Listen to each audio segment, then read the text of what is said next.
Today we're going to look at three chapters, Job chapters 32 through 34, and this is the first half of a speech by a new character, this person named Elihu. And if I mispronounced his name, I did. So Elihu, he now enters this conversation. He's been, we've not heard of him before, didn't know he was there, but he's pictured he's younger. He's been listening to those who were his elders. And again, culturally, that's very important. Those who are younger, you listened for the wisdom of your elders because they have more life experience. They've had more opportunity to gain wisdom. And so, as at the end of chapter 31, the words of Job have ended. So it's kind of this, all right, like that part's done. These conversations and the cycles of Job and his three friends, they've been going back and forth. Now it's kind of done. They've said their piece. Job has said his piece. And Elihu, maybe it's youthful zeal, maybe it's youthful naivete, whatever the case, he's grown increasingly frustrated as he's listened to these cycles of speeches and how Job's friends have not been able to convince Job that Job's in the wrong somewhere. To Elihu, the answer to Job's situation is obvious. The way to convince Job of his sin is obvious, but the others didn't seem to be able to do it or to share it clearly. And I want to remind us of something again, and it takes a little work. We want to read the culture of the time into the text and understand it. In the ancient world, anger was not the mark of a wise person. It's actually the mark of a foolish person. Now, again, that doesn't mean every specific or every individual circumstance. It's a general principle, as we'll understand Proverbs to be saying when we get to that book.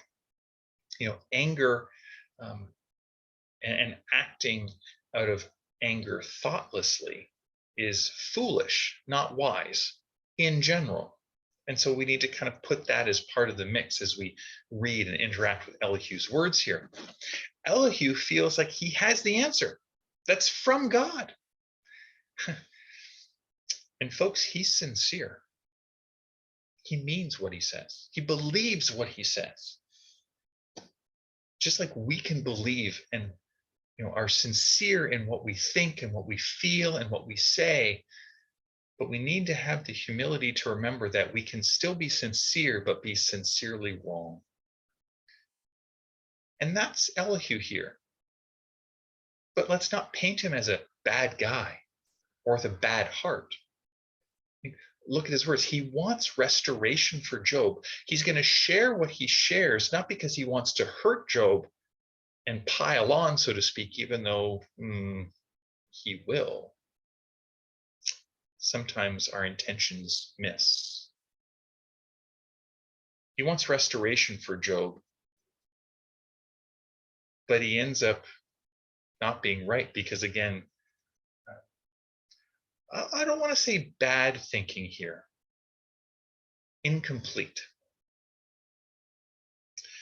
Elihu's thought really is kind of three basic steps. Kind of up to the end of what we're looking at today, chapter 34. He's like, basically, look, God is sovereign and he's just. He's fair. He's holy.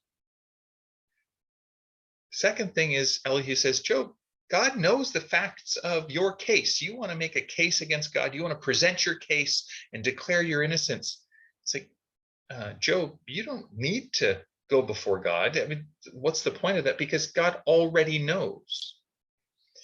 And because God is king, he's sovereign and he's just, because God already knows your case, Job, then if you're suffering, you must be deserving of this punishment because there's some rebellion.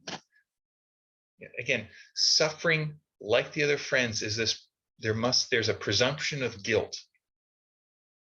But what Elihu's theology doesn't allow for is the possibility that a righteous person can suffer despite their innocence. And I'll also mention that Job's heart, his emotions, how he's feeling, is being lost in Elihu's words.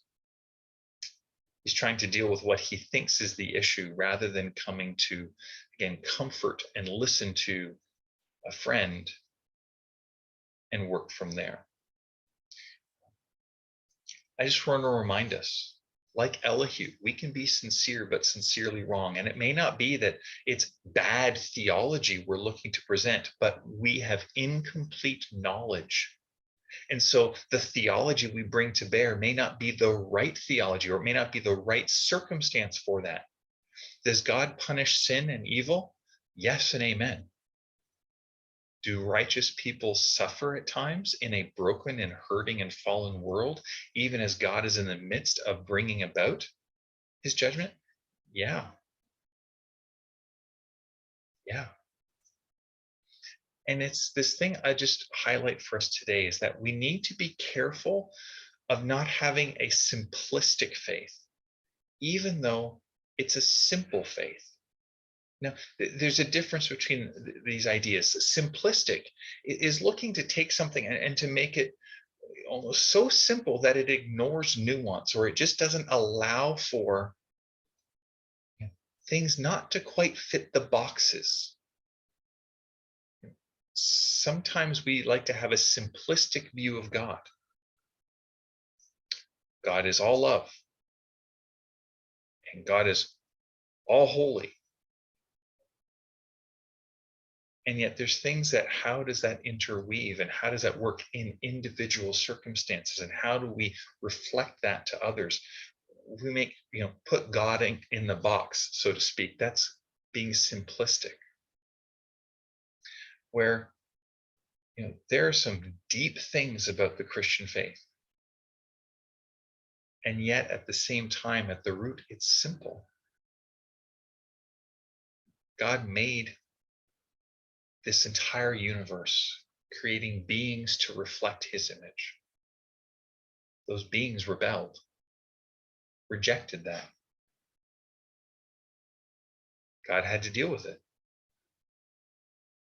God called through Abraham to be a covenant people, to reflect him to the world, to restore, to reunite heaven and earth. And that covenant group and that covenant people rebelled and failed. And so God came. God himself came to rescue us from our rebellion in all its aspects and forms. Not just as individuals, but the whole of creation. Our systems, our nations, our communities, our dynamics, our relationships, our souls. And Jesus established a new covenant people to be a light to the nations, to image the kingdom and the glory and the wonder and the character and the message of God, the invitation to be reconciled to God, because Jesus is returning one day and all things will be made new. All things will be made right. And all who have received will be part of that kingdom, because God will finish that work. It's a simple faith. It's a simple story, and yet there is such depth. We dare not make it simplistic. May the Lord bless you and keep you today. May the Lord make his face to shine upon you. May the Lord be gracious to you. And today would you know his peace. God bless.